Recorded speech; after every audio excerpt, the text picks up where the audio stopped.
Open the hatch to gain access to the bulb assembly. Remove the rivets. The steps needed to access the other side are the same as this side. Pry up the center of the rivet first. This will unlock it. Next, pry up the base of the fastener. Wiggle the housing to remove it from the vehicle.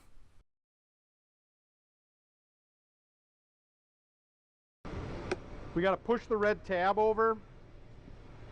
Then you want to push the tab on the side. Pull it off.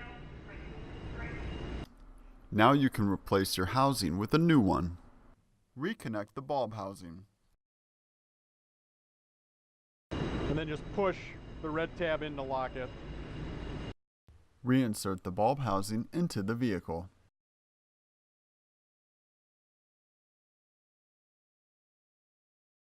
Replace the rivets.